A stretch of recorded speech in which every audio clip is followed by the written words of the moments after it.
Elle livrait une commande tard dans la nuit avec son camion. Quand le milliardaire a vu le même ours en peluche que sa fille disparue portait il y a 20 ans, et il est resté figé. La nuit tombait lourdement sur Lyon. Épaisse comme une chape de plomb, Claire Moreau serrait le volant de son vieux camion Renault, les jointures blanchies par l'effort. 24 ans, des mains calleuses qui racontaient 1000 histoires de labeur.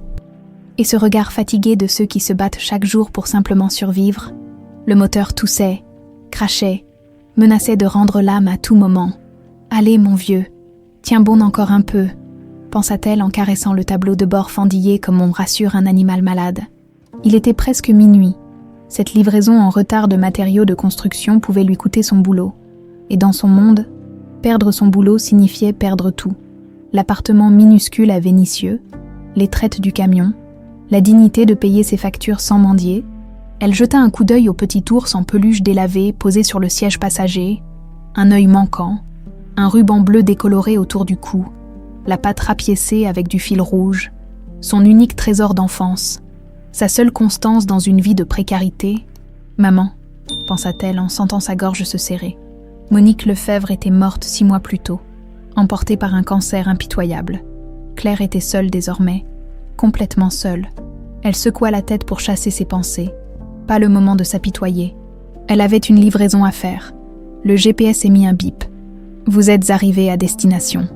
Claire releva les yeux et son souffle se coupa net. Devant elle se dressaient des grilles dorées, monumentales, illuminées par des projecteurs qui transformaient la nuit en jour artificiel. Au-delà, une allée de gravier blanc serpentait vers une demeure qui ressemblait plus à un château qu'à une maison. La résidence de la Croix, un autre univers, un monde où des gens comme elle n'entraient que par les portes de service. Claire descendit du camion, ajusta sa casquette usée et attrapa la planchette avec les documents de livraison. Ses vieilles baskets écrasèrent le gravier, avec un bruit qui lui sembla obscène dans ce silence de quartier riche. Elle approcha de l'interphone, mais avant qu'elle ne puisse appuyer, une voix masculine sortit du haut-parleur. « Vous êtes en retard. Pas de bonjour, pas de politesse. Juste un constat glacial. Je sais, monsieur. Désolé. Il y a eu un souci avec... Les matériaux sont où ?» Claire serra les dents. « Respire. T'as besoin de ce boulot. À l'arrière du camion, monsieur. Si vous pouviez ouvrir les grilles, Un déclic. Les grilles s'ouvrirent lentement, majestueusement, comme dans un film. Claire remonta dans son camion et s'engagea dans l'allée. Son moteur pétaradait de façon embarrassante dans ce décor de luxe silencieux. Elle se gara devant l'entrée principale, où un homme se tenait, immobile comme une statue. Marc Delacroix, 54 ans selon les journaux économiques qu'elle feuilletait parfois dans les stations-service. Milliardaire de l'immobilier, costume impeccable même à minuit, cheveux gris parfaitement coiffés, mais surtout, ce visage, des traits durs, ciselés par quelque chose qui ressemblait à une souffrance ancienne, des yeux verts perçants qui vous transperçaient. Claire descendit du camion, ajusta à nouveau sa casquette par nervosité. « Les matériaux sont à l'arrière, monsieur Delacroix. Si vous pouviez signer ici. » Elle s'approcha, la planchette tendue, et puis ça arriva. L'ours en peluche glissa de sa poche de blouson et tomba sur les graviers illuminés. Entre eux, le temps se figea. Marc Delacroix chancela, littéralement, comme si quelqu'un venait de le frapper en pleine poitrine. Ses yeux se rivèrent sur le petit ours délavé, sa bouche s'entr'ouvrit, ses mains se mirent à trembler. « Qu'est-ce que... » Sa voix sortit étranglée. Brisée, Claire se baissa rapidement pour ramasser son ours, confuse par la réaction de cet homme. « Désolée, c'est juste. C'est rien, c'est à moi. » Mais Marc tomba à genoux. Ses jambes avaient lâché. Il tendait une main tremblante vers le petit ours. « Non, non, c'est pas possible !» Claire recula instinctivement, serrant l'ours contre sa poitrine. Cet homme venait de perdre la tête ou quoi ? « Monsieur, ça va ? Vous voulez que j'appelle quelqu'un ?» Marc leva les yeux vers elle. Des larmes coulaient sur le visage de ce milliardaire au regard d'acier. Il la dévisagea intensément, comme s'il voyait un fantôme. Ce ruban bleu, l'œil manquant, la patte, cette patte rapiécée avec du fil rouge. Sa voix se brisa complètement. Claire était complètement perdue. « Je comprends pas, c'est juste un vieil ours en peluche. Ma mère me l'a donné quand j'étais petite. Pourquoi vous ? Parce que je l'ai fait, murmura Marc, les mots sortant comme une prière désespérée.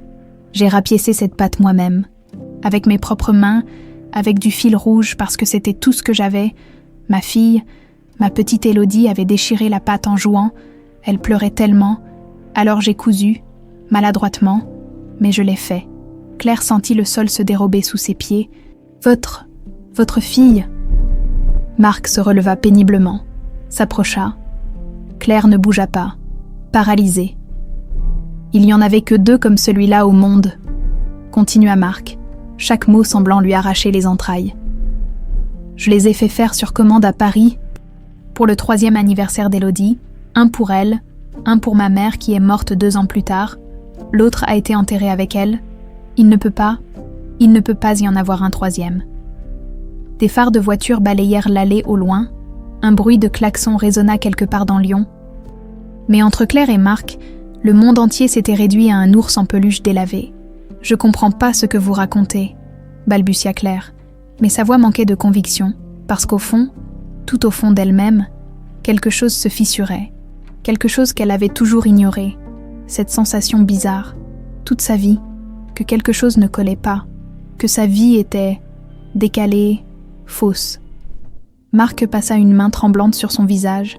Quand il parla à nouveau, sa voix était un murmure brisé. « Ma fille Élodie a été enlevée il y a 20 ans. Elle avait 4 ans. Elle jouait dans un parc avec sa nounou. Je l'ai cherchée partout, partout. J'ai dépensé des fortunes, des enquêteurs privés dans toute l'Europe, des récompenses, des millions. Mais rien, jamais. Plus aucune trace, comme si elle avait été effacée de la surface de la terre. » Il leva les yeux vers Claire, ses yeux verts intenses. « Où vous avez eu cet ours ?»« Je vous l'ai dit, ma mère, Monique Lefebvre. Elle me l'a donné quand j'étais petite. C'est tout ce que je sais. Votre mère, elle est où maintenant ?» La douleur traversa le visage de Claire. « Elle est morte, il y a 6 mois. Cancer. » Marc ferma les yeux. Une larme solitaire coula sur sa joue. « S'il vous plaît, » dit-il d'une voix si désespérée que Claire sentit son cœur se briser. « S'il vous plaît, entrez. Juste 5 minutes. Je dois vous montrer quelque chose. » Claire aurait dû refuser. Remonter dans son camion. Partir. Oublier ce fou et son histoire impossible. Mais elle ne le fit pas. Parce qu'au moment où Marc Delacroix avait levé les yeux vers elle, elle avait vu quelque chose d'impossible. Ses yeux verts perçants, exactement comme les siens. Claire franchit le seuil de la demeure Delacroix comme on entre dans un rêve étrange, ou plutôt, un cauchemar. Le hall d'entrée était immense. Tout en marbre blanc et lustre de cristal, ses baskets crasseuses laissèrent des traces sur le sol impeccable. Elle serra l'ours en peluche contre elle, bouclier dérisoire contre l'angoisse qui montait. Marc marchait devant elle, la démarche raide, comme s'il se retenait de courir ou de s'effondrer. Il la conduisit dans un salon aux proportions démesurées, canapé de cuir, tableau qui devait valoir une fortune, bibliothèque du sol au plafond, mais malgré tout ce luxe, la pièce dégageait une tristesse glaciale, comme un mausolée. « Asseyez-vous, s'il vous plaît. » Claire resta debout, trop nerveuse pour s'asseoir. Marc se dirigea vers un meuble ancien, en sortit plusieurs albums photos. Ses mains tremblaient toujours. Il les déposa sur la table basse en verre, l'ouvrit au hasard. « Regardez, s'il vous plaît, juste, regardez. » Claire s'approcha lentement, et ce qu'elle vit lui coupa le souffle.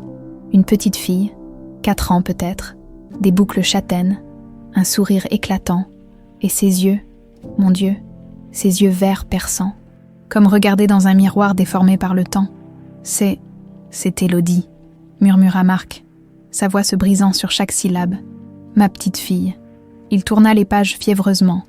Élodie au parc, tenant l'ours en peluche. Élodie sur une balançoire. Élodie dans les bras d'un Marc plus jeune, souriant, heureux, un homme que la douleur n'avait pas encore détruit. Claire sentit ses jambes flageoler. Elle dut s'asseoir finalement. « Je comprends pas. Ça peut pas être. Vos yeux. » L'interrompit Marc en la fixant avec une intensité insoutenable. Exactement les mêmes. Cette forme si particulière. Ma mère les avait aussi. C'est génétique. Les médecins me l'avaient dit. Rare. Il tendit une main hésitante. « s'arrêta à quelques centimètres du visage de Claire. Et là, vous avez une tache de naissance sur le poignet gauche. Claire baissa les yeux sur son poignet. Oui, cette petite tache brune qu'elle avait toujours eue. Marc remonta doucement sa propre manche. Même tache, même endroit. Élodie l'avait aussi. Non, non, non. Claire secoua la tête violemment. C'était impossible, complètement fou. C'est juste des coïncidences. Il y a plein de gens avec des yeux verts et des taches de naissance. Tout le monde en a. Mais même en disant ça, sa voix manquait de conviction.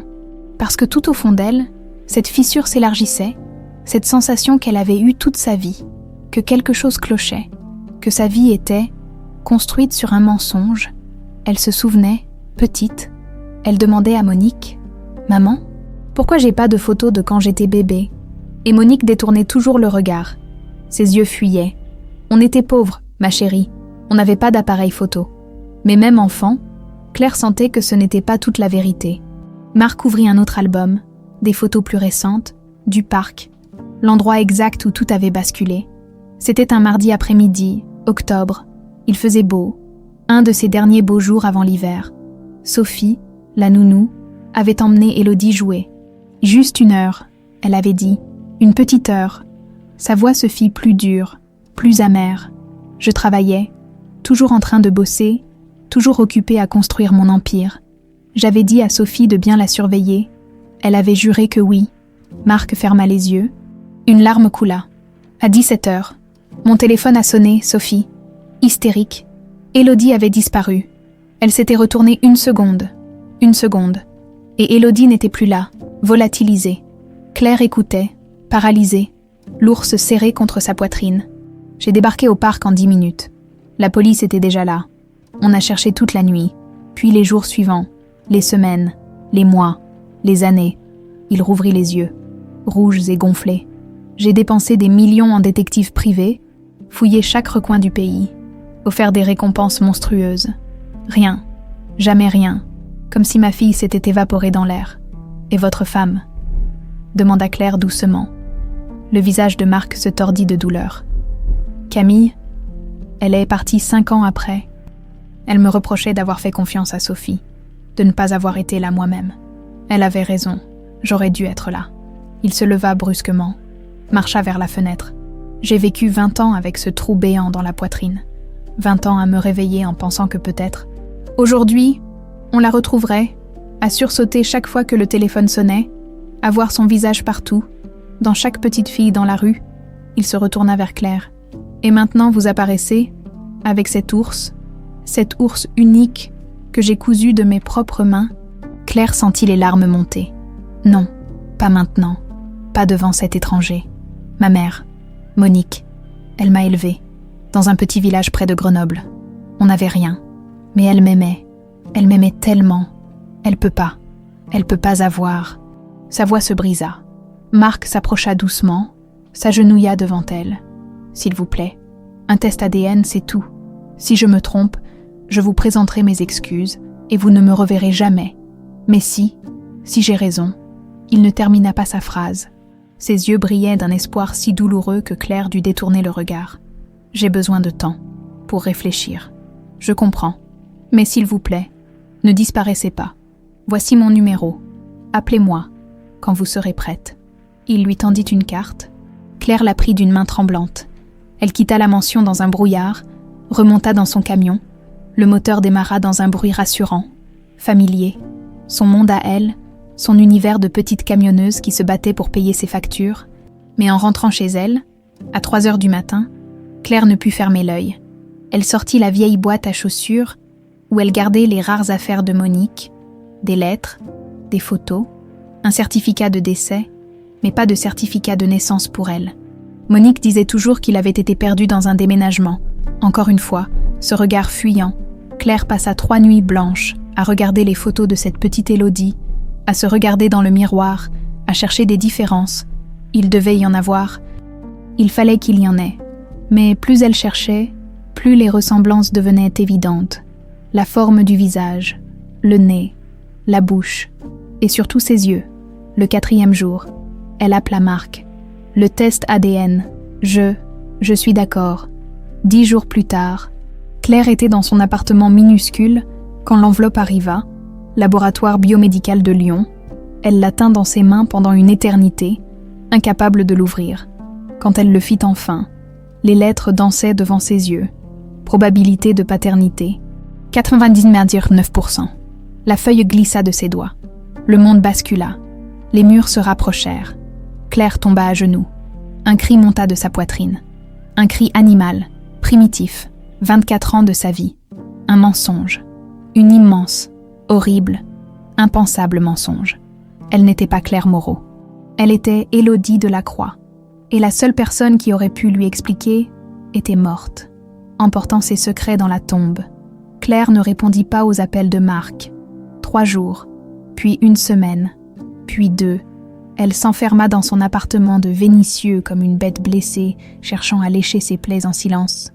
Les stores fermés, le téléphone éteint. Juste elle, l'obscurité, et cette vérité monstrueuse qui la dévorait de l'intérieur. 99% 2 chiffres qui avaient pulvérisé son existence. Elle passait ses journées recroquevillée sur son canapé élimé, l'ours en peluche serré contre elle. Parfois, elle le regardait pendant des heures, cherchant désespérément à y voir autre chose que la preuve de sa vie volée. Mais le fil rouge de la pâte rapiécée la narguait. Papa l'a cousu pour moi, Marc l'a cousu pour Élodie. Pour moi, je suis Élodie. Non, je suis Claire. Qui suis-je? Les photos de Monique étalées partout sur le sol. Monique souriante. Monique la serrant dans ses bras maigres. Monique mourante dans ce lit d'hôpital. Ses derniers mots énigmatiques. Pardonne-moi. Ma fille, tu méritais mieux que ce que j'ai pu te donner. Pourquoi? Hurla Claire dans le vide de son appartement. Pourquoi tu me l'as pas dit? Pourquoi? Mais seul le silence lui répondit. Monique était partie. Et avec elle, toutes les réponses. De son côté, Marc Delacroix sombrait dans un gouffre différent mais tout aussi profond. Il appelait Claire 10 fois par jour, laissait des messages de plus en plus désespérés. « S'il te plaît, réponds, on peut parler. Je sais que c'est difficile. Mais, s'il te plaît, ne disparais pas encore une fois. » Il avait retrouvé sa fille après 20 ans. Et maintenant, il était en train de la perdre à nouveau. Cette fois, pas à cause d'un enlèvement, mais à cause de la vérité elle-même, la nuit. Il errait dans les couloirs vides de la mansion, s'arrêtant devant la chambre d'Élodie, intacte, préservée comme un sanctuaire. Les jouets, les livres, les dessins d'enfants punaisés au mur, 20 ans de poussière et d'espoir mort. Il s'asseyait sur le petit lit, la tête entre les mains, et pleurait pour la petite fille qui avait disparu, pleurait pour la jeune femme brisée qui refusait de le voir, pleurait pour toutes ces années perdues qu'il ne récupérerait jamais. « Je suis désolé », murmurait-il dans le vide. « Je suis tellement désolé, ma chérie. J'aurais dû te protéger. J'aurais dû être là. » Le 10e jour, Claire se força à sortir. Pas pour voir Marc, non, pour voir Monique. Le cimetière de Vénissieux était modeste, avec ses allées de gravier mal entretenues et ses tombes simples. Rien à voir avec les mausolées ostentatoires du Père Lachaise. Ici, c'était la mort des pauvres, discrète, humble. Claire s'agenouilla devant la pierre tombale de Monique Lefebvre, une plaque sobre, même pas de photo. Elle n'avait pas eu les moyens d'en ajouter une. « T'étais au courant ?» Sa voix sortit rauque, brisée par 2 semaines de silence. « Quand tu m'as prise dans tes bras pour la première fois, tu savais que tu volais la fille de quelqu'un d'autre. Le vent fit bruisser les feuilles mortes. Un corbeau croassa quelque part. Ou bien on t'a menti à toi aussi. » Claire sortit les résultats du test ADN de sa poche, les déplia sur la tombe, comme si Monique pouvait encore les lire. « Je suis pas ta fille. J'ai jamais été ta fille. » Les larmes coulaient maintenant. Intarissable, tout ce que je croyais savoir sur moi, c'est faux, mon nom, mon histoire, ma vie entière, tout. Elle se souvint, des milliers de petits moments, Monique lui brossant les cheveux en chantonnant, Monique travaillant 3 boulots pour lui acheter des cahiers neufs pour la rentrée, Monique la serrant fort quand elle pleurait après une mauvaise note. « T'es ma fierté, mon cœur, ma plus belle réussite. Mais t'étais qui, maman ?» sanglota Claire. « Qui t'étais vraiment? Une complice, une victime, les deux ?» Un couple âgé passa au loin, jeta un regard compatissant vers la jeune femme effondrée sur une tombe. Il devait penser qu'elle pleurait une mère adorée. Il ne pouvait pas savoir que Claire pleurait aussi la mort de son identité entière.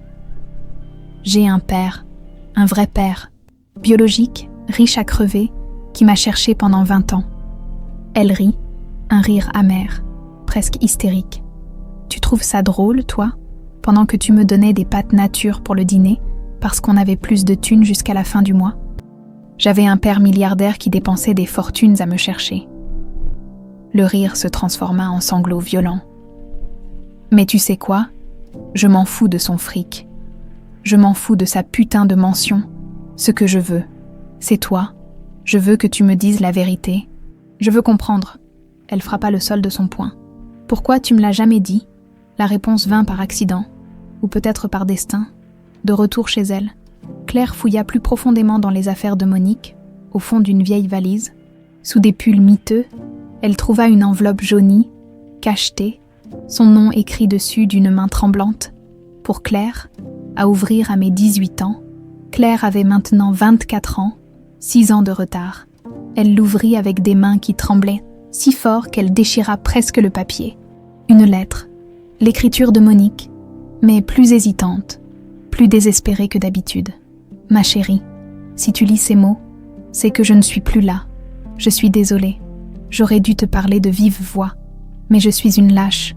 Quand Sophie m'a apportée à la maison, tu avais 4 ans, elle m'a dit que tu étais la fille d'une cousine adolescente morte en couche, que la famille riche ne voulait pas de toi.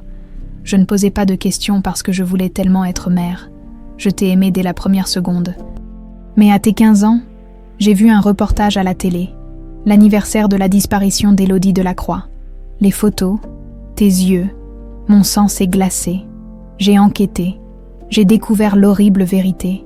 Sophie m'avait menti, tu étais cet enfant volé, et moi, sans le savoir, j'avais été complice. Claire porta une main à sa bouche pour étouffer un cri. J'ai voulu te ramener à ton père. J'ai vraiment essayé.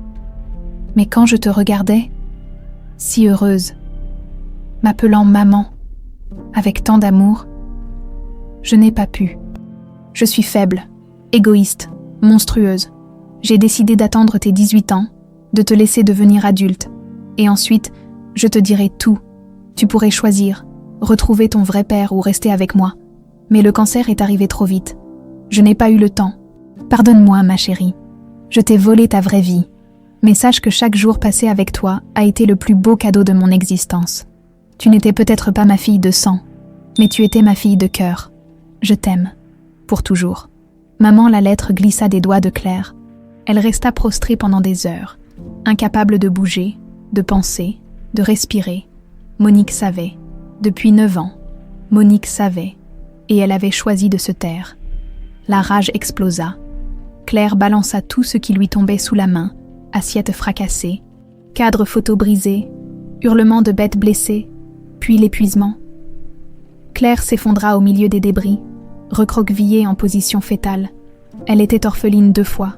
Orpheline de Monique qui était morte, orpheline d'Élodie qui n'avait jamais vraiment existé. Qui était-elle maintenant? Claire Moreau, la camionneuse sans le sou, ou Élodie Delacroix, l'héritière volée? Ni l'une ni l'autre. Personne. Elle n'était personne. Claire finit par accepter de revoir Marc, pas par pardon, pas par envie, mais parce qu'elle avait besoin de réponses, et que lui seul avait les moyens de les obtenir. Ils se retrouvèrent dans un café neutre, loin de la mansion, loin de son appartement, terrain neutre. Marc arriva le premier, les traits tirés, les yeux cernés. Il avait vieilli de 10 ans en 2 semaines. Quand Claire entra, il se leva d'un bond, esquissa un geste vers elle, puis se ravisa. Elle s'assit en face de lui sans un mot, sans un regard. « Je suis content que tu... » « J'ai trouvé une lettre de Monique. » Le coupa Claire d'une voix plate. Elle savait. Depuis mes 15 ans, elle savait qui j'étais. Marc accusa le coup. Elle savait. Claire sortit la lettre froissée, la poussa vers lui. Marc la lut, ses mains tremblant de plus en plus à chaque ligne. Quand il termina, son visage était livide. « Mon Dieu, je veux savoir, » dit Claire d'une voix dure. « Je veux savoir exactement ce qui s'est passé, qui m'a enlevée, pourquoi, comment je me suis retrouvée avec Monique, tout. » Marc hocha la tête lentement. « J'ai déjà contacté les meilleurs enquêteurs privés du pays, Ils sont sur l'affaire depuis le test ADN. Si tu es d'accord, on peut. Je suis d'accord. Mark engagea une équipe de 6 enquêteurs, des anciens flics, des experts en cybercriminalité, des spécialistes des affaires froides. Il leur donna un budget illimité et une seule directive, trouver la vérité. En parallèle, Claire et Mark commencèrent une thérapie familiale, sur l'insistance du DR, Rousseau, une psychologue spécialisée dans les traumas familiaux. Les premières séances furent un enfer. Claire restait murée dans un silence hostile. Mark tentait maladroitement de briser la glace, parlait trop, remplissait le vide avec des anecdotes sur Élodie enfant. Tu adorais les fraises, tu en mangeais tellement que tu te mettais plein la figure. Claire le regardait, comme s'il parlait d'une étrangère. Ce qui était le cas, je m'appelle Claire, finit-elle par cracher lors de la 3e séance. Pas Élodie, Claire. Mark pâlit. Mais ton vrai nom? Mon vrai nom, c'est celui avec lequel j'ai vécu 24 ans. Élodie est morte dans ce parc il y a 20 ans. Vous pleurez un fantôme. Mark se leva brusquement, les poings serrés. Ma fille n'est pas morte. Elle est là, devant moi, à me dire qu'elle n'existe pas. Votre fille était une gamine de 4 ans qui aimait les fraises. Moi, je suis une camionneuse qui aime la bière et les clopes. On n'est pas la même personne. Ils se dévisagèrent, tremblant de rage et de douleur. Le Dobre Rousseau intervint calmement. Claire, Mark, asseyez-vous s'il vous plaît. Ils obéirent comme des enfants pris en faute. Ce que vous vivez tous les deux est un traumatisme immense. Mark, tu pleures 20 ans de séparation, Claire. Tu pleures la perte de ton identité. Vous avez tous les deux raison d'être en colère. Claire sentit les larmes monter. Elle les refoula rageusement. « Je veux juste comprendre », murmura-t-elle. « Je veux juste savoir pourquoi ma vie est une putain de blague. » Mark tendit une main hésitante vers elle. Cette fois, elle ne se déroba pas. Leurs doigts se touchèrent à peine. Mais c'était un début. Les enquêteurs travaillèrent pendant 6 semaines. Épluchèrent des dossiers poussiéreux. Interrogèrent d'anciens témoins. Suivirent des pistes abandonnées depuis longtemps. Et petit à petit, l'horreur se révéla. Première découverte, Sophie Mercier, la nounou, n'avait pas travaillé seule. Les relevés bancaires déterrés par les enquêteurs montraient des virements suspects. 10 000 € déposés sur son compte 3 jours après la disparition d'Élodie. Origine du virement, un compte offshore. 2e découverte. Sophie avait une liaison, secrète, passionnée, avec Thomas Delacroix, le frère cadet de Mark. Quand Mark apprit cette information, il détruisit son bureau, littéralement, renversa sa table, fracassa ses écrans, hurla jusqu'à en avoir la voix cassée. « Mon frère, mon putain de frère !» Claire, présente ce jour-là, resta pétrifiée. Elle venait de comprendre que Mark n'était pas seulement une victime. Il était une victime trahie par son propre sang. Les enquêteurs continuèrent à creuser. Thomas Delacroix avait toujours vécu dans l'ombre de son frère aîné. Mark le brillant businessman, Mark l'empire immobilier, Mark la réussite incarnée. Thomas, lui, collectionnait les échecs, les dettes de jeu, l'amertume. 3e découverte.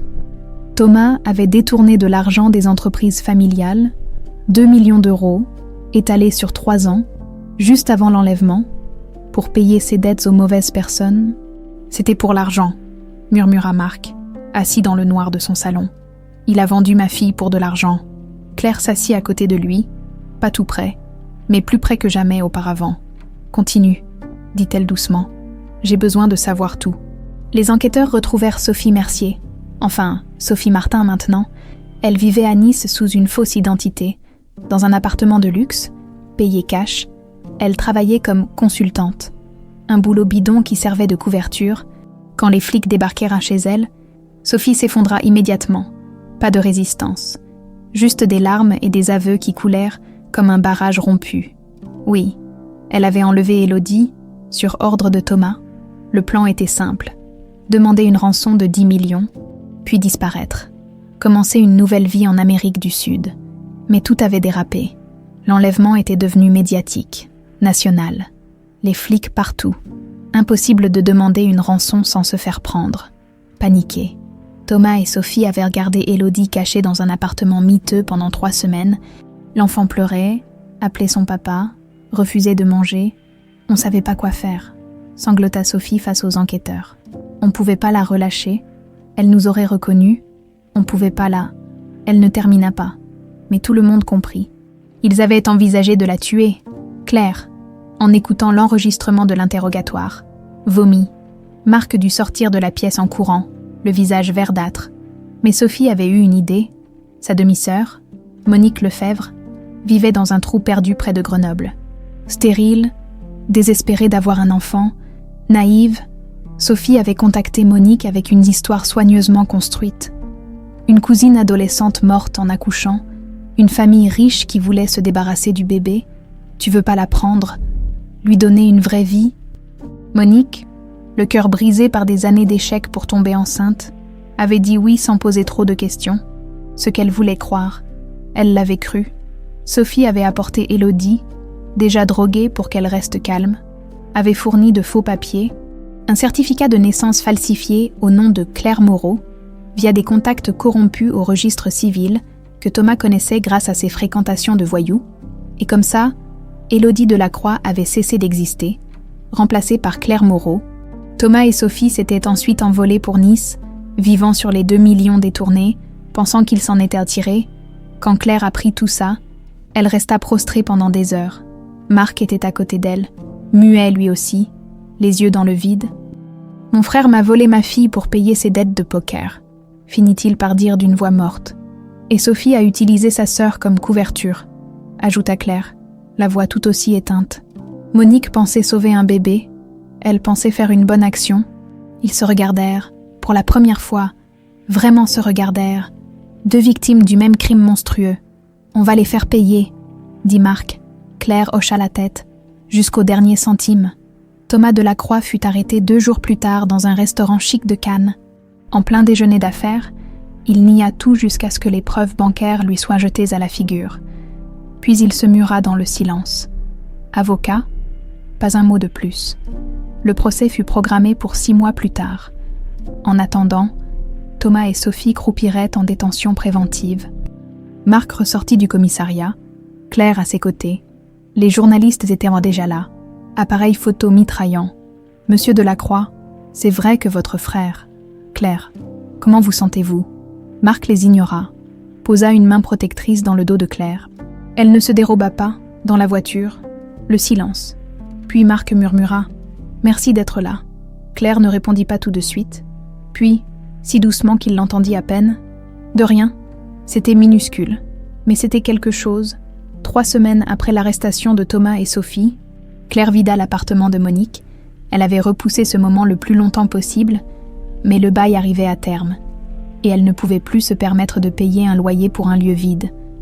Marc avait proposé de l'aider, elle avait refusé sèchement. C'est personnel.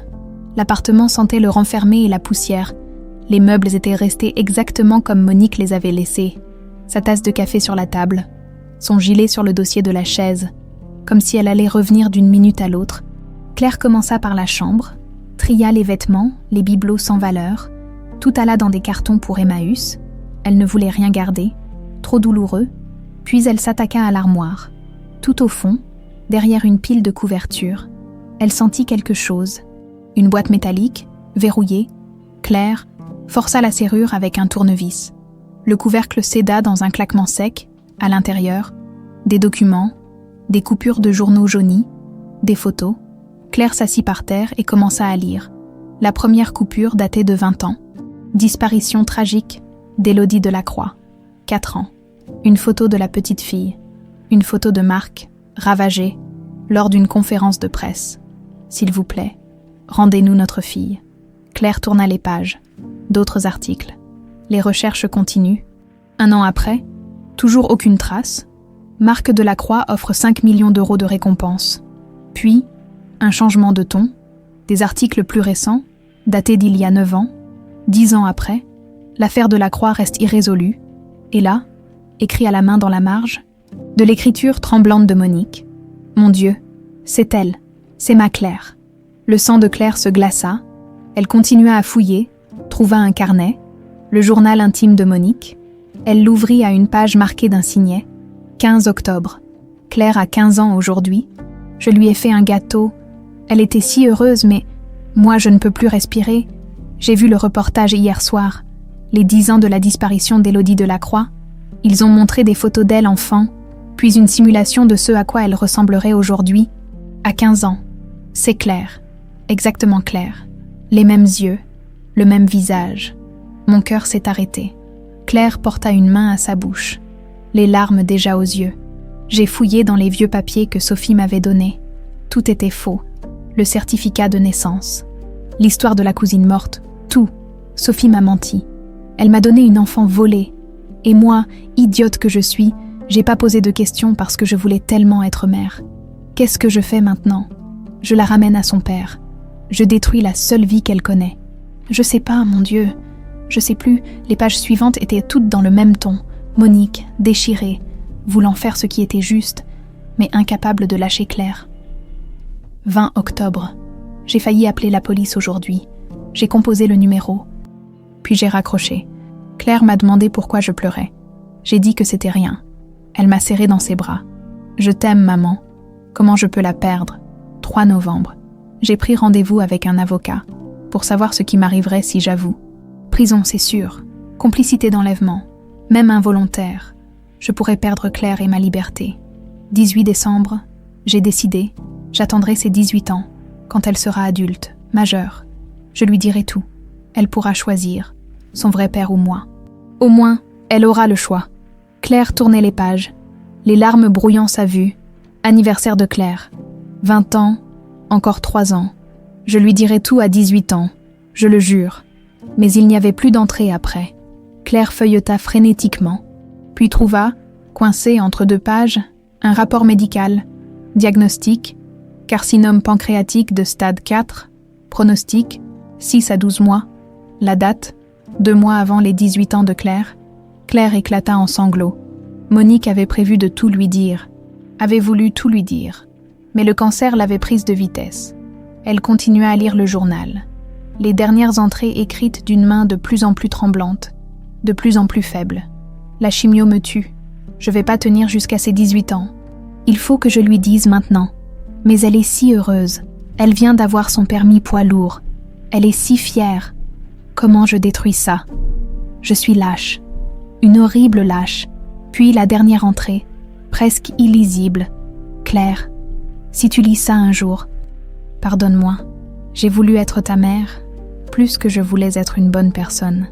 Je t'ai volé ta vraie vie, mais sache que chaque jour avec toi a été un cadeau. Tu n'étais peut-être pas ma fille de sang, mais tu étais ma fille de cœur. Je t'aime. Pour toujours, maman. Claire resta prostrée sur le sol de l'appartement vide pendant des heures, le journal serré contre sa poitrine, pleurant à en vomir. Monique savait, depuis 9 ans, elle savait, et elle avait choisi Claire, encore et encore. Elle avait choisi de garder Claire plutôt que de faire ce qui était juste. Quand Claire rentra chez elle ce soir-là, elle appela Marc, pour la première fois. C'était elle qui l'appelait. « Allô ?» La voix de Marc était tendue, inquiète. « Il faut qu'on se voie. » J'ai trouvé quelque chose. Ils se retrouvèrent 1 heure plus tard dans un parc désert. Claire lui tendit le journal de Monique sans un mot. Marc le lut sous un lampadaire, son visage passant par toutes les nuances de douleur, de colère, de compassion. Quand il termina, il resta immobile longtemps. « Elle savait depuis tes 15 ans, murmura-t-il finalement. « Oui, et elle t'a gardé quand même. » « Oui. » Un long silence. Le vent faisait bruisser les arbres. « Je devrais la haïr, » dit Marc lentement. « Elle a gardé ma fille alors qu'elle savait que je la cherchais désespérément. Elle m'a volé 9 années de plus. » Il leva les yeux vers Claire. « Mais je peux pas, parce qu'elle t'aimait. Vraiment. Et elle t'a gardé en sécurité, en vie, alors que Thomas et Sophie... » Sa voix se brisa. Claire s'assit sur le banc à côté de lui. « Elle voulait me le dire, » murmura Claire. « À mes 18 ans. Mais le cancer. Je sais. » Ils restèrent assis en silence, côte à côte. 2 étrangers liés par la biologie et le trauma. « Je sais plus si je lui en veux, » avoua finalement Claire. « Une partie de moi la déteste pour m'avoir menti. Mais une autre partie comprend. Elle était coincée, piégée entre l'amour et la morale. C'est pas noir ou blanc, » dit Marc. « Les gens sont compliqués. Monique était une victime aussi. Sophie l'a manipulée. Mais elle aurait pu me rendre quand elle a su la vérité. Oui, elle aurait pu. Marc se tourna vers Claire. Tu l'aimais, elle t'aimait, c'était réel, même si tout le reste était faux. Ça, c'était réel. Les larmes coulaient sur les joues de Claire. Comment je fais maintenant? Comment je vis avec tout ça? Marc posa une main hésitante sur son épaule. Cette fois, elle ne se déroba pas. Ensemble, dit-il doucement. On apprend ensemble. Claire le regarda. Cet homme qui était son père biologique mais qu'elle ne connaissait pas. Cet homme qui avait souffert autant qu'elle, peut-être plus. Je sais même pas qui je suis, murmura-t-elle. Moi non plus. Je sais plus qui je suis depuis 20 ans, répondit Marc. Mais peut-être qu'on peut se retrouver tous les deux. Claire hocha lentement la tête. Puis, pour la première fois depuis le test ADN, elle ne s'éloigna pas quand Marc la tira doucement contre lui. Elle pleura contre son épaule. Pleura pour Monique qui avait aimé trop fort. Pleura pour Élodie qui avait été volée. Pleura pour Claire qui n'avait peut-être jamais vraiment existé. Et Marc la tint serrée, pleurant lui aussi, pour les 20 ans perdus, pour la petite fille enlevée, pour la jeune femme brisée qu'il ne savait pas comment réparer. Mais au moins, il n'était plus seul. 6 mois passèrent comme dans un brouillard. 6 mois de thérapie, de cauchemars, de reconstruction laborieuse. Claire et Marc apprenaient à se connaître, maladroitement, douloureusement. Mais ils avançaient, et puis vint le jour du procès. Le palais de justice de Lyon grouillait de journalistes. Des dizaines de caméras, de micros tendus, de questions hurlées. L'affaire Delacroix avait captivé la France entière.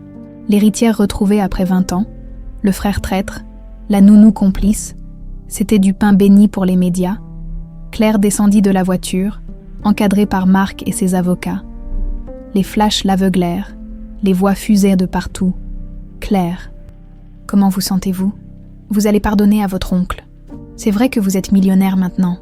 Marc la protégea de son bras, la guidant vers l'entrée. Claire gardait la tête baissée, les mâchoires serrées. Elle portait un tailleur sobre que Marc avait insisté pour lui acheter. Pour le tribunal, ça compte ces conneries-là. Elle s'était laissée faire, trop épuisée pour discuter. Dans la salle d'audience, Claire prit place au premier rang, Marc à sa gauche, devant eux, séparés par des gardes. Thomas Delacroix et Sophie Mercier attendaient. Menottes au poignet, Claire vit Thomas pour la première fois. La ressemblance avec Marc était troublante. Mêmes traits, mêmes yeux. Mais là où Marc dégageait force et dignité malgré la douleur, Thomas n'avait que lâcheté et mesquinerie. Il évitait soigneusement de regarder dans leur direction. Sophie, elle, pleurait déjà. Maquillage qui coulait, Kleenex en boule dans les mains. Claire la détesta instantanément. Le président du tribunal entra. Tout le monde se leva. L'audience est ouverte. Le procès dura 3 jours. 3 jours d'enfer où Claire dut entendre chaque détail sordide de son enlèvement. Les enquêteurs présentèrent les preuves, relevés bancaires, enregistrements téléphoniques, témoignages. Tout était là, méticuleux, accablant. Thomas avait détourné 2 millions d'euros des entreprises Delacroix sur 3 ans pour payer des dettes de jeu, pour financer son train de vie, pour impressionner Sophie, sa maîtresse secrète. Quand l'argent avait manqué et que les créanciers s'étaient fait menaçants, Thomas et Sophie avaient élaboré leur plan, enlever Élodie, demander 10 millions de rançon à Marc. Disparaître, l'avocat de l'accusation montra des photos de l'appartement miteux où Élodie avait été retenue.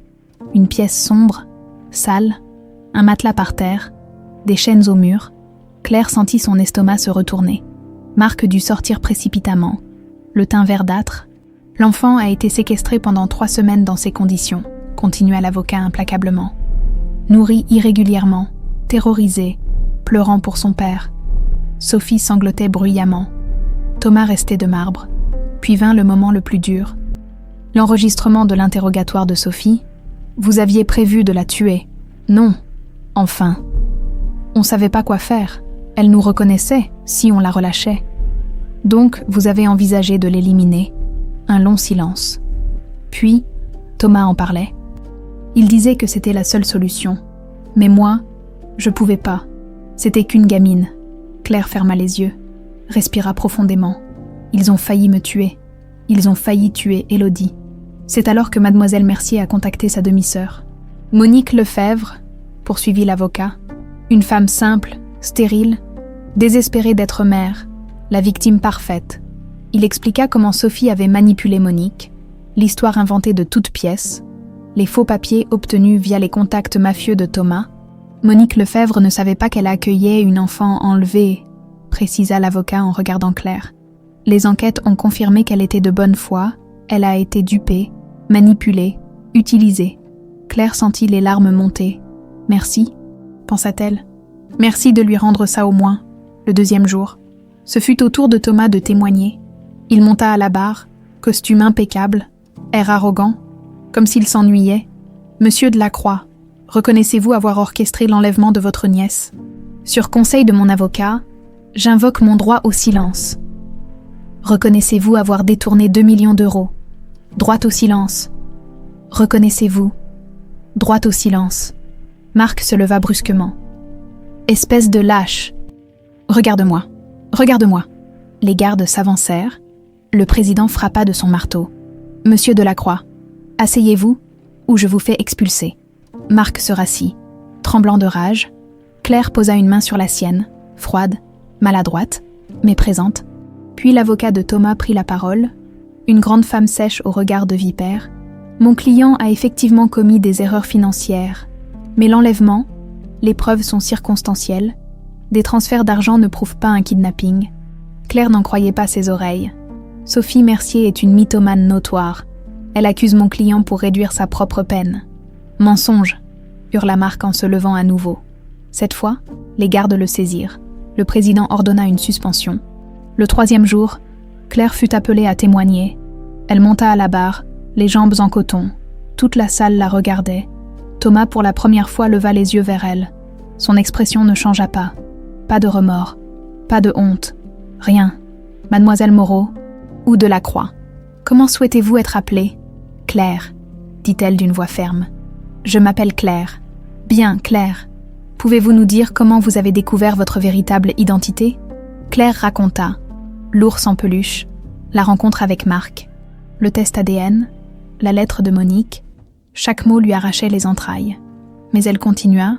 Quand elle termina, un silence pesant régnait dans la salle. « Avez-vous quelque chose à dire aux accusés ?» Claire regarda Thomas, puis Sophie. Sophie qui sanglotait, le visage dans les mains. Thomas qui la fixait maintenant avec une froideur reptilienne. Et quelque chose en Claire se brisa, ou plutôt, se libéra. Elle se leva, contre le protocole. Le président ne l'arrêta pas. « Vous m'avez volé mon père », dit-elle, la voix tremblante mais claire. « Vous m'avez volé mon enfance, mon identité, ma vie, 20 ans. Vous lui avez volé 20 ans de paternité. » Sophie pleura plus fort. Thomas ne s'y a même pas. « Vous avez détruit 2 familles. Vous avez utilisé Monique, une femme bonne qui voulait juste être mère. Vous avez fait d'elle une complice involontaire et elle est morte en portant cette culpabilité. » La voix de Claire se durcit. « Mais vous savez quoi ? Vous n'avez pas réussi à tuer l'amour qu'elle m'a donné. Monique m'aimait, vraiment, profondément. Elle m'a appris à être forte, à me battre, à pardonner. » Elle pointa Sophie du doigt. « Elle était victime autant que nous, et je la pardonne. Elle a fait ce qu'elle pouvait avec ce qu'elle croyait être vrai. » Puis elle se tourna vers Thomas, soutint son regard glacial. « Mais vous deux, vous, je vous pardonne pas pour ce que vous avez fait, mais je vais pas laisser la haine que j'ai pour vous empoisonner le temps qu'il me reste avec mon père. Vous avez déjà volé assez ?» Sa voix résonna dans le silence total de la salle. « Vous avez volé 20 ans, vous volerez pas une seconde de plus. » Elle se rassit. Marc la regardait, les yeux brillants de larmes.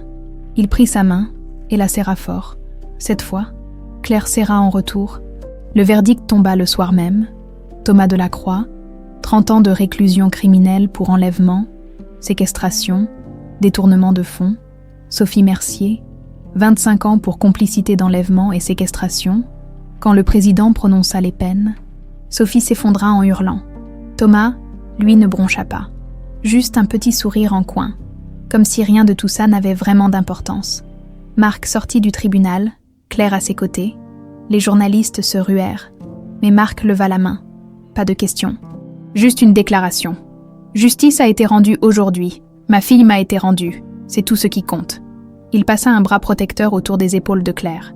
Maintenant, on va essayer de reconstruire ce qui a été détruit, ensemble. Dans la voiture qui les ramenait, Claire fixa par la fenêtre les lumières de Lyon qui défilaient. « Tu m'as appelée ta fille. dit-elle doucement. Marc tourna la tête vers elle, surpris. Oui, désolé. Je sais que tu préfères Claire et... Non, l'interrompit Claire. C'est bien. Elle le regarda. Vraiment le regarda. Je suis ta fille. Et Claire, les deux, je crois que je commence à accepter ça. Marc sourit, pour la première fois depuis 20 ans. Un vrai sourire.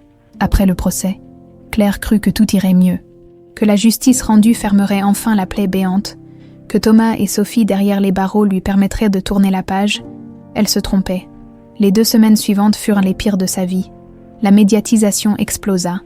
L'héritière camionneuse, la fille retrouvée, le frère monstrueux, partout, à la télé, dans les journaux, sur Internet, des photos d'elle enfant, des photos d'elle maintenant, des analyses psychologiques à 2 balles par des experts qui ne la connaissaient même pas. Des journalistes campaient devant son appartement. Devant la mansion de Marc, ils la suivaient au supermarché, à la station-service, partout, appareils photo braqués comme des armes. Claire, vous allez accepter votre héritage. Vous en voulez à votre père de ne pas vous avoir retrouvé plus tôt? Comment vous sentez-vous en tant que millionnaire? Elle ne l'était même pas. Pas encore. Marc avait proposé de lui transférer une partie de sa fortune, mais Claire avait refusé net. J'ai besoin de rien. Garde ton fric. Mais les gens ne comprenaient pas. Pour eux, elle était passée de pauvre à riche du jour au lendemain, Cendrillon version trash. Les regards changeaient. Ses anciens collègues camionneurs la traitaient différemment, avec une distance nouvelle. Certains avec envie, d'autres avec mépris.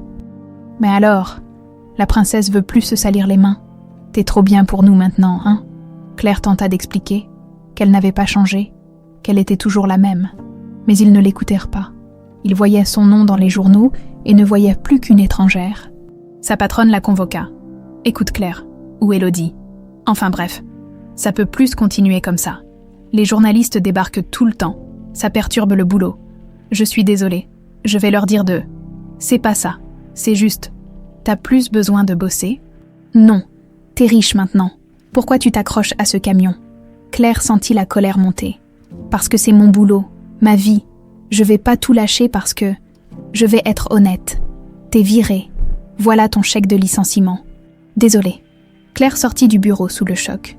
Monta dans son camion qu'elle avait payé de ses propres mains, posa son front sur le volant. Il lui prenait tout. L'identité qu'elle s'était construite, le respect qu'elle avait gagné, sa normalité. Les relations avec Marc se compliquaient aussi. Il essayait... Mon Dieu, il essayait tellement, mais c'était étouffant. Il l'appelait 3 fois par jour. « Tu as bien mangé. Tu as besoin de quelque chose. Je peux passer te voir. » Il lui achetait des cadeaux, des vêtements de marque qu'elle ne porterait jamais, des bijoux qu'elle revendait discrètement, un nouveau téléphone dernier cri qu'elle laissait dans sa boîte. « Je veux juste te donner ce que tu aurais dû avoir », disait-il avec ses yeux de chien battu. Mais Claire ne voulait pas de ces cadeaux. Elle voulait juste... Elle savait même pas ce qu'elle voulait. Un soir, il débarqua chez elle avec un agent immobilier. « J'ai trouvé un appartement magnifique. 3 chambres, vue sur le Rhône, parking sécurisé, plus de journalistes. » J'ai dit non. Mais Claire, cet endroit est... J'ai dit non. Elle explosa. 24 ans de frustration comprimée qui jaillissait comme un geyser. Arrête d'essayer de m'acheter. Arrête d'essayer de compenser 20 ans en 3 mois. J'ai pas besoin de ton fric. J'ai pas besoin de tes putains d'appartements de luxe. Marc recula, blessé. Je veux juste... Quoi? Me transformer en la fille que t'as perdue? Élodie est morte. Marc, elle est morte il y a 20 ans dans ce parc. Moi, je suis Claire. Une camionneuse fauchée qui sait même pas se tenir à table dans tes dîners de riches. C'est pas... Si, c'est exactement ça.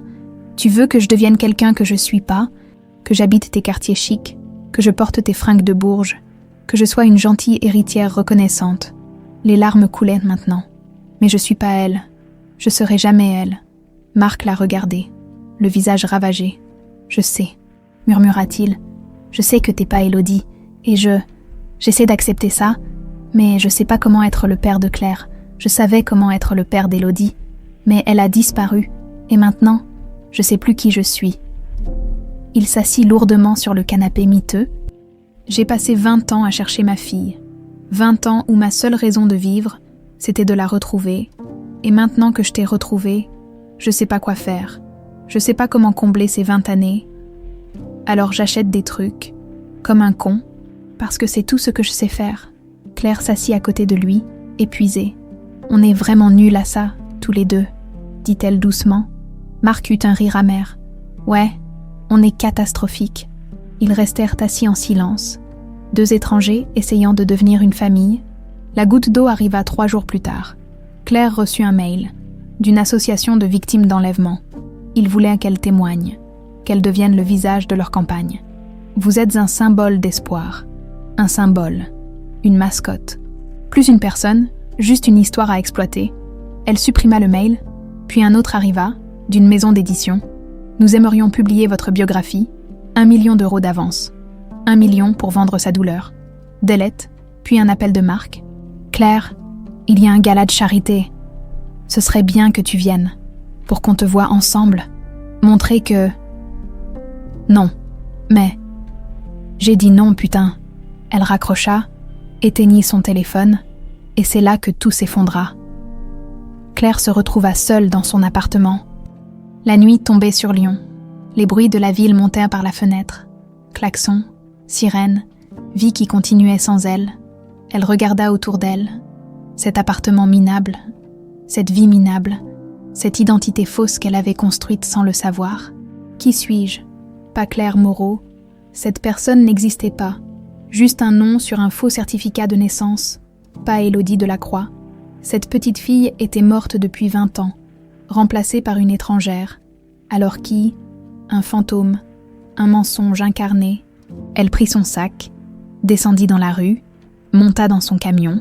Je pourrais partir, juste partir, rouler jusqu'à ce que l'essence s'épuise, recommencer ailleurs, changer de nom encore une fois, devenir quelqu'un de nouveau. Personne ne la retrouverait. Elle démarra, le moteur toussa, cracha, puis rugit, familier, réconfortant. Claire roula sans but, sortit de Lyon, prit l'autoroute, direction où? Elle savait même pas, elle s'en foutait. Minuit passa, puis 1 heure, puis 2, le réservoir approchait de la réserve. Elle devrait bientôt s'arrêter, ou pas, ou je continue jusqu'à la panne sèche, et après, je dors dans le camion, pour toujours.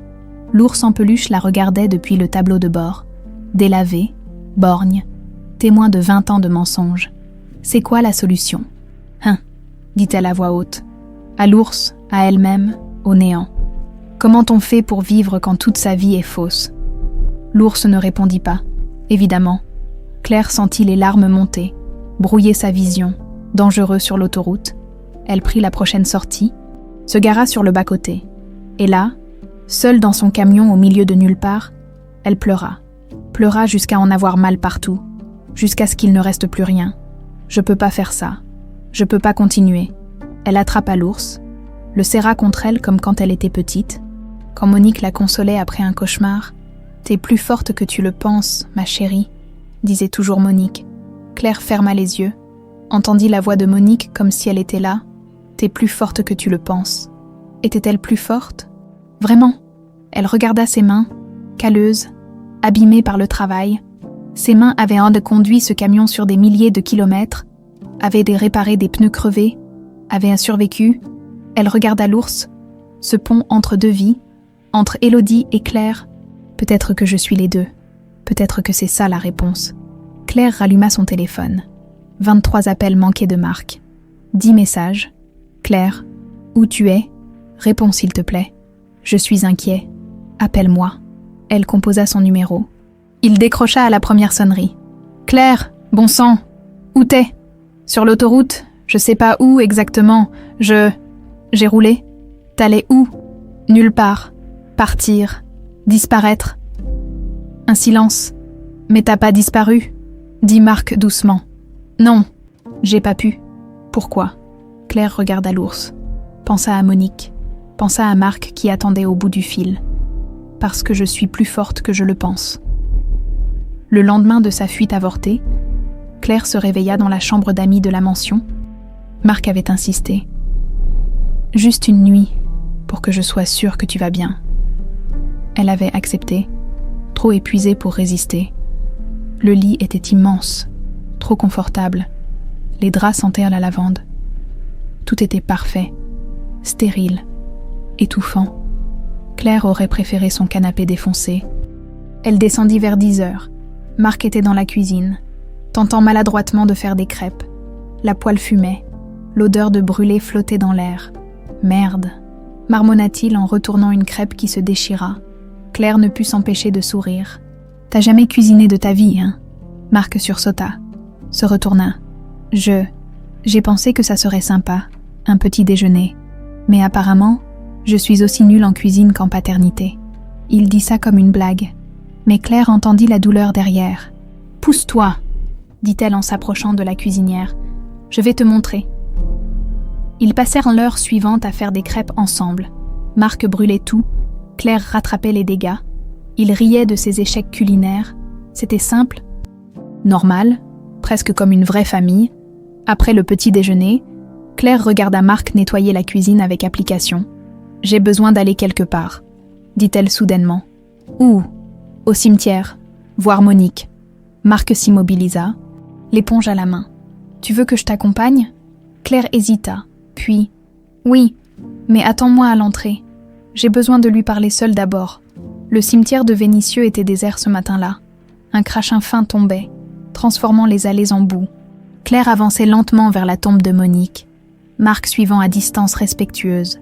Elle s'arrêta devant la pierre tombale simple. Monique Lefebvre, 1968-2024. Mère aimante. Mère aimante. Claire avait choisi cette épitaphe. Malgré tout, elle s'agenouilla dans la boue, s'en foutant de salir son jean. « Salut, maman !» Le vent fit bruisser les feuilles mortes. Un corbeau croassa au loin. « Je t'ai pas rendu visite depuis que j'ai tout découvert. J'arrivais pas. J'étais trop en colère. » Elle sortit l'ours en peluche de son sac, le posa délicatement sur la tombe. « T'as vu ce bordel ? Toute ma vie était fausse.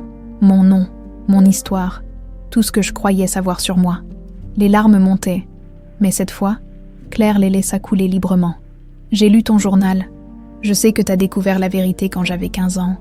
Je sais que t'as voulu me le dire, que le cancer t'en a empêché. » Elle passa une main sur la pierre froide. « Pendant des semaines, je t'en ai voulu. Je te détestais même. Comment t'avais pu me garder alors que tu savais ? Comment t'avais pu me mentir pendant 9 ans ? » Le crachin devenait plus fort. Claire était trempée maintenant, mais elle s'en fichait. « Mais tu sais ce que j'ai compris. T'étais coincée, piégée entre faire ce qui était juste et aimer ta fille. Parce que c'est ce que j'étais. Non, ta fille. » Pas de sang, mais de cœur. Sa voix se brisa. « Et moi, je t'aimais tellement, maman. T'étais tout ce que j'avais, ma seule constance. Quand tu me serrais dans tes bras et que tu me disais que tout irait bien, je te croyais, parce que tu m'aimais vraiment. » Ça, c'était pas faux. Claire se souvint. Des milliers de petits moments. Monique travaillant 3 boulots pour payer ses fournitures scolaires. Monique la soignant quand elle était malade. Monique la défendant contre les gamins qui se moquaient de leurs fringues de pauvres. T'as fait ce que t'as pu avec la merde que Sophie t'a servi. Elle t'a manipulé, elle t'a utilisé, et t'es tombée dans le piège parce que tu voulais juste être mère. Elle essuya ses larmes, mélangées à la pluie. Je sais maintenant que t'as essayé. T'as voulu me rendre quand j'ai eu 15 ans, mais t'y arrivais pas, parce que m'aimer, c'était trahir mon vrai père. Et me rendre, c'était trahir notre amour. Il n'y avait pas de bonne solution, juste des choix impossibles. Claire prit une grande inspiration. Alors voilà ce que je veux te dire aujourd'hui. Je te pardonne, maman. Les mots sortirent difficilement, arrachés du plus profond d'elle-même. Je te pardonne d'avoir gardé la vérité. Je te pardonne d'avoir choisi de m'aimer plutôt que de faire ce qui était juste. Parce que tu m'as sauvé la vie. Sophie et Thomas voulaient même me tuer. Mais toi, tu m'as prise. Tu m'as aimée. Tu m'as gardée en vie. Elle posa son front contre la pierre.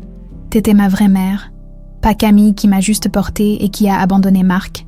Toi, celle qui m'a élevée, qui m'a nourrie même quand il n'y avait rien dans le frigo, qui m'a appris à être forte. Le vent soufflait plus fort maintenant. Marc est mon père biologique et je vais essayer de construire quelque chose avec lui. Mais toi, tu seras toujours ma maman, celle qui était là quand j'avais besoin. Claire se releva péniblement, les genoux mouillés de boue. Tu m'as préparée pour ce moment, maman. sans le savoir, tu m'as appris à pardonner, à aimer malgré la douleur, à être forte face à l'adversité. » Elle ramassa l'ours, le serra une dernière fois contre elle. « Je vais garder ça précieusement, parce que c'est le pont entre mes deux vies, entre Élodie et Claire, et maintenant, je sais que je peux être les deux. » Elle posa des fleurs fraîches sur la tombe. « Je t'aime, maman, pour toujours, et maintenant, je vais essayer d'aimer mon père aussi, parce que tu m'as appris qu'on peut aimer plusieurs personnes différemment, que le cœur est assez grand. » Claire se retourna. Marc attendait près de la grille. Sous un parapluie, trempé lui aussi, il avait respecté sa demande, était resté à distance. Elle marcha vers lui lentement. Quand elle arriva à sa hauteur, elle le regarda vraiment. Cet homme qui était son père, cet étranger qui voulait tant devenir sa famille. « Tu veux venir lui dire au revoir ?» demanda-t-elle doucement. Marc parut surpris. « Tu es sûr ?»« Oui, elle mérite que tu la remercies pour m'avoir gardé en vie. » Ils retournèrent ensemble vers la tombe. Marc resta un moment immobile, regardant la pierre simple, puis il s'agenouilla. Ses genoux s'enfoncèrent dans la même boue que ceux de Claire. « Monique, » commença-t-il, la voix rauque. « Je sais pas si vous pouvez m'entendre. Je sais pas si ça marche comme ça, mais... Merci. » Il prit une grande inspiration tremblante. « Merci d'avoir aimé ma fille quand j'étais pas là. Merci de l'avoir nourrie, élevée, protégée. Merci de lui avoir appris à être forte. » Les larmes coulaient sur son visage. « J'aurais dû être là. J'aurais dû la protéger. C'était mon boulot. Et j'ai échoué. Mais vous avez réussi. Vous l'avez gardée en sécurité, vivante, aimée. » Il posa une main sur la pierre. « Je vous en veux pas. J'ai essayé, mais je peux pas, parce que sans vous, je l'aurais peut-être jamais retrouvée. Thomas et Sophie l'auraient tuée, mais vous l'avez sauvée. » Sa voix se brisa complètement. « Alors merci, Monique. Merci d'avoir été la mère que je pouvais pas être comme père. » Claire, debout à côté de lui, sentit quelque chose se dénouer dans sa poitrine. Cette tension qu'elle portait depuis des mois. Cette colère, cette confusion. Marc se releva, se tourna vers elle. Leurs regards se croisèrent. Et pour la première fois depuis le test ADN, Claire fit le premier geste. Elle tendit la main, pas pour une poignée de main formelle, mais pour tenir sa main. Comme une fille tiendrait la main de son père, Marc regarda leurs mains jointes. Puis il regarda Claire, et dans ses yeux verts, identiques aux siens, elle vit la même chose qu'elle ressentait. Pas du bonheur, pas encore, mais quelque chose comme de l'espoir. « On y va ?» demanda-t-elle doucement. « Oui. » Ils marchèrent ensemble vers la sortie du cimetière, main dans la main, sous la pluie qui tombait doucement sur Lyon. Derrière eux, sur la tombe de Monique, les fleurs fraîches tremblaient sous les gouttes. Et si on croyait à ces choses-là, on aurait pu jurer voir un sourire se dessiner sur la pierre, parce que Monique avait toujours su que Claire était plus forte qu'elle le pensait, que l'amour trouvait toujours son chemin, même à travers 20 ans de mensonges et de douleurs. Et maintenant, enfin, Claire le savait aussi, après le cimetière, tout changea. Pas instantanément, pas miraculeusement, mais progressivement, comme une plaie qui cicatrise lentement. Claire accepta de dîner avec Marc une fois par semaine, tous les mercredis soirs, rituel simple, sans pression. Au début, ils mangeaient dans un silence gêné, cherchant désespérément des sujets de conversation neutres. « Il fait beau », disait Marc. « Ouais », répondait Claire. Puis le silence retombait, pesant comme une chape. Mais petit à petit, les mots vinrent. Marc racontait son travail, ses projets immobiliers. Claire parlait de son camion, de la route, des stations-service minables où elle s'arrêtait. « T'as vraiment dormi dans ton camion ? Des centaines de fois ? Y a pire ? Mais c'était pas dangereux. Moins dangereux que certains apparts que j'ai eus. » Marc grimaça. Culpabilité, encore et toujours. « Arrête !» dit Claire en voyant son expression. « T'étais pas là, tu savais pas. C'est pas ta faute. Ici, j'aurais dû te protéger. » Marc. Claire posa sa fourchette. « On peut pas changer le passé. On peut juste essayer de construire le futur. » Marc la regarda, surpris par la maturité de cette phrase. « Quand t'es devenue si sage ?» Claire sourit. Un vrai sourire. Monique. Elle disait toujours « On peut pas changer hier, mais on peut choisir demain. » Le nom de Monique ne provoqua plus de crispation, juste une mélancolie douce. Après 6 semaines de dîner hebdomadaires, Claire accepta de passer un week-end entier à la mansion. Marc fut aux anges. Il prépara sa venue comme si la reine d'Angleterre arrivait. « C'est juste moi », dit Claire en arrivant avec son petit sac à dos miteux. « Pas la peine de sortir la vaisselle en or. » Marc rit, embarrassé. « J'ai peut-être un peu exagéré. »« Et un peu... T'as acheté assez de bouffe pour nourrir une armée. » Ils cuisinèrent ensemble ce soir-là. Enfin, Claire cuisinait pendant que Marc assistait maladroitement, coupant les légumes de travers. « Comment t'as survécu tout seul pendant 20 ans ?»« Cuisinière, femme de ménage, personnel complet. Je savais même pas où était la cuisine avant que tu me montres. Sérieux, sérieux. » Claire secoua la tête, incrédule. « Bon, première leçon. On va faire des pâtes carbonara. Basique, même toi. Tu peux pas rater ça. » Elle se trompait. Marc rata les pâtes carbonara, les œufs caillèrent, les lardons brûlèrent, mais ils riaient tellement que ça n'avait plus d'importance. Ils commandèrent finalement des pizzas. Cette nuit-là, Marc montra à Claire l'ancienne chambre d'Élodie. Préservée pendant 20 ans comme un sanctuaire, Claire entra lentement. Tout était rose et blanc, des jouets partout, des livres d'enfants, des dessins punaisés au mur. « C'est flippant », murmura-t-elle. « Je sais. » Marc resta sur le pas de la porte. J'ai jamais pu me résoudre à tout virer. C'était comme admettre qu'elle était morte. Claire toucha un ours en peluche sur le lit, pas le même que le sien, mais similaire. « Elle est morte, » dit-elle doucement. « Élodie est morte à 4 ans. Mais moi, je suis là, Claire, vivante. » Elle se tourna vers Marc. « Faut que tu transformes cette pièce. Tu peux garder quelques trucs dans des cartons si tu veux, des souvenirs. Mais ça, c'est malsain, c'est un mausolée. » Marc pâlit. « Je sais pas si je peux. » « Ça, je vais t'aider, pas maintenant, quand t'es prêt. Mais faut que tu lâches prise sur le passé pour qu'on puisse construire le présent. » Marc hocha lentement la tête, les larmes aux yeux. 2 mois après le procès, Marc fit une annonce qui changea tout. « J'ai pris une décision, » dit-il lors d'un dîner du mercredi. « Je vends la moitié de mon empire. » Claire faillit s'étouffer avec sa bouchée. « Quoi ? Pourquoi ? » « Pour créer une fondation, la fondation Élodie, dédiée à la recherche d'enfants disparus. » Il sortit des documents, les étala sur la table. « J'ai des millions, plus que je pourrais dépenser en 10 vies.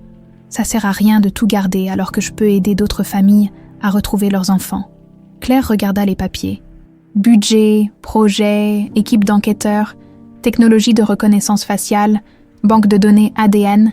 C'est énorme, murmura-t-elle. J'aurais dû le faire il y a des années, mais j'étais trop enfoncée dans ma douleur. Maintenant que je t'ai retrouvée, je veux que d'autres aient la même chance. Claire sentit quelque chose gonfler dans sa poitrine. De la fierté. Elle était fière de lui. « Je veux travailler avec toi », dit-elle impulsivement. Marc leva les yeux, surpris. « À la fondation. »« Ouais, je connais rien aux trucs de charité, mais je peux apprendre. Et j'ai mon camion. On pourrait le transformer, le peindre aux couleurs de la fondation, distribuer des flyers, des affiches de gosses disparus, aller dans les coins paumés où les enquêteurs officiels vont jamais. » Les yeux de Marc brillèrent. « C'est une idée géniale. Par contre, » ajouta Claire fermement, « je garde mon indépendance. Je travaille pour la fondation, mais je vis toujours dans mon appart. Je suis pas une employée classique. Je fais ça à ma façon. » Marché conclu. Ils se serrèrent la main, puis, spontanément, se prirent dans les bras. Une étreinte maladroite, mais sincère. La fondation Élodie ouvrit officiellement 3 mois plus tard. Locaux modernes dans le centre de Lyon, équipe de 15 personnes. Budget de plusieurs millions. Le jour de l'inauguration, Marc fit un discours devant une salle bondée de journalistes, de politiciens, de familles et d'enfants disparus. Il y a 20 ans, ma fille Élodie a disparu. Pendant 20 ans, j'ai cherché, dépensé des fortunes, prié, espéré. Sa voix tremblait légèrement. Je l'ai retrouvée, contre toute attente. Mais combien de familles ne retrouveront jamais leurs enfants ? Combien d'Élodie sont encore là-bas, perdues, oubliées ? Il regarda Claire, debout au premier rang dans son jean et son blouson de camionneuse, refusant de porter les vêtements chics que Marc avait voulu lui acheter. Ma fille m'a appris que l'amour transcende le sang, que la famille se construit, pas juste par naissance, mais par choix. Aujourd'hui, Je choisis d'aider d'autres familles, et elle a choisi de m'aider. Les applaudissements éclatèrent. Claire vit des larmes sur les visages, des parents tenant des photos de leurs enfants disparus, de l'espoir dans leurs yeux. Après la cérémonie, une femme s'approcha de Claire, la quarantaine, visage marqué par le chagrin. « Ma fille a disparu il y a 3 ans, Emma, 7 ans. Merci pour ce que vous faites. » Claire prit sa main. « On va la chercher. Je vous promets qu'on va tout faire pour la retrouver. » La femme éclata en sanglots. Claire la serra contre elle, mal à l'aise mais sincère. Plus tard, en rentrant dans le camion fraîchement repeint aux couleurs vives de la fondation, bleu et or, avec le logo représentant un ours en peluche, Marc monta côté passager. « Tu conduis où ?» demanda Claire. « Avec toi, si tu veux bien. » Claire le regarda, surprise. « T'as jamais mis les pieds dans un camion de ta vie. Première fois pour tout. » Elle sourit, démarra le moteur. « Accroche-toi, papa, ça va secouer. » Le mot sortit naturellement. « Papa, pour la première fois. » Marc se figea, puis un sourire immense illumina son visage. « Tu m'as appelé papa. » Claire sentit ses joues rougir. « Ouais, habitue-toi pas trop. » Mais elle souriait aussi. Ils roulèrent dans Lyon, le camion pétaradant joyeusement, attirant les regards. Des gens pointaient le logo de la fondation, prenaient des photos. « On va vraiment faire la différence, » dit Marc en regardant par la fenêtre. « Ouais, » répondit Claire.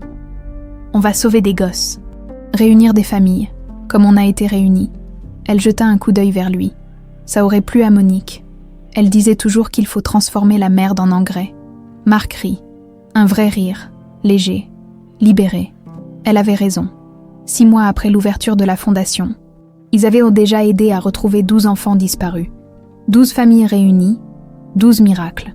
Claire passait maintenant 3 soirs par semaine à la mansion, avait sa propre chambre, pas celle d'Élodie, qu'ils avaient finalement vidée ensemble.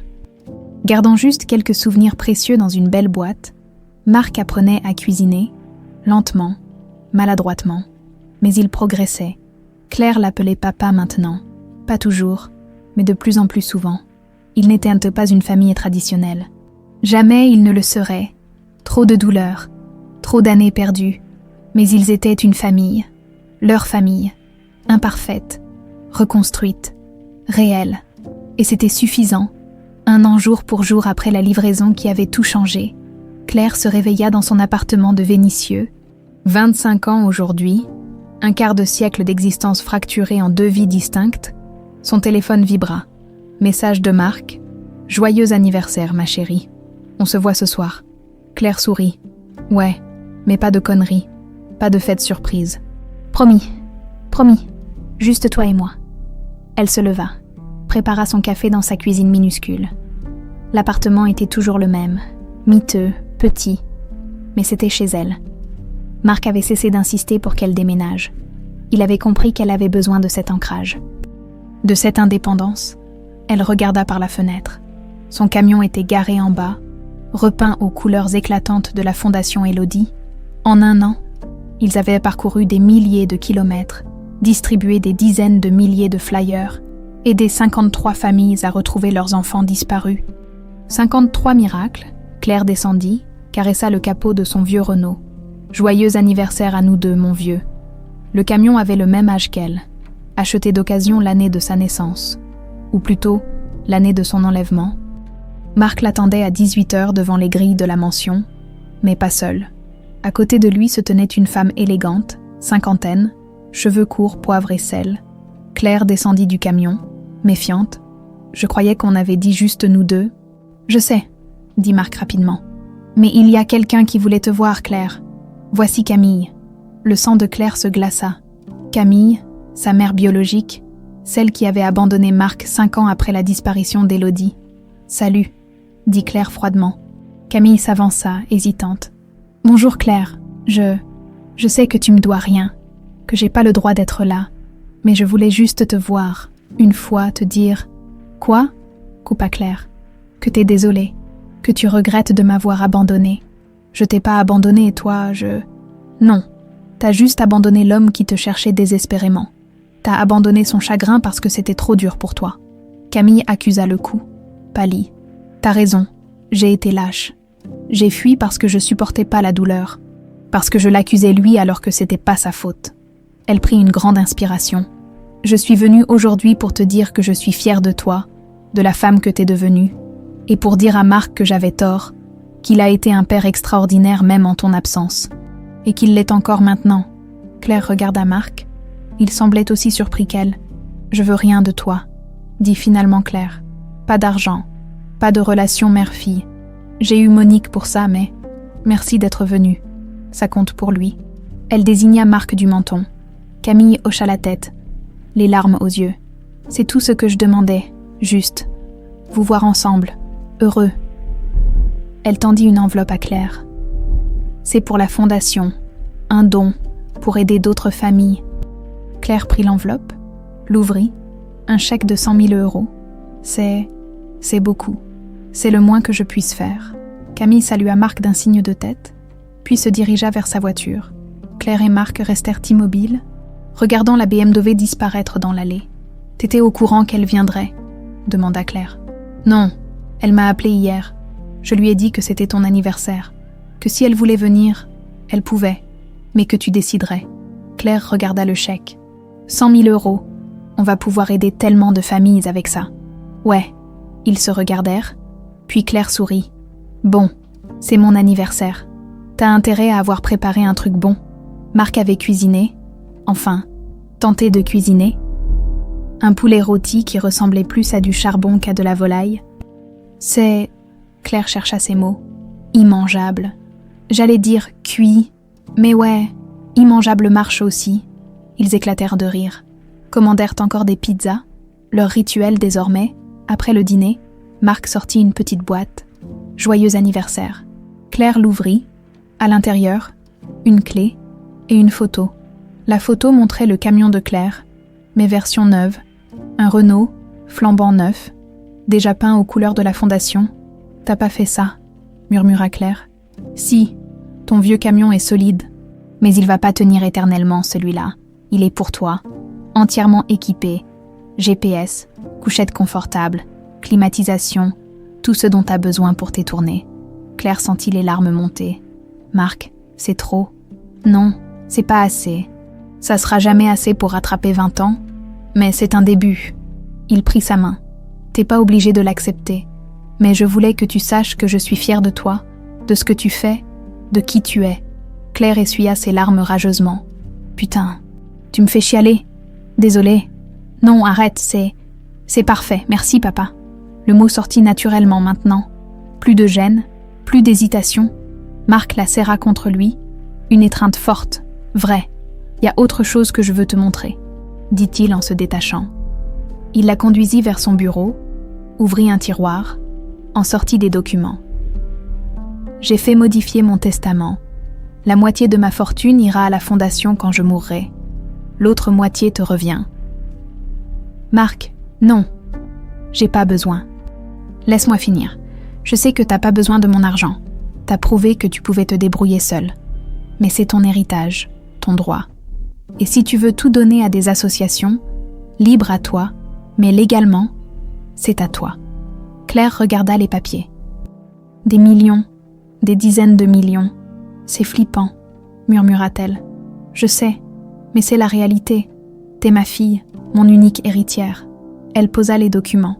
D'accord, mais je touche à rien tant que t'es vivant et t'as intérêt à vivre longtemps, parce que j'ai pas fini de t'apprendre à cuisiner. Marc rit. Marché conclu. Ils sortirent sur la terrasse.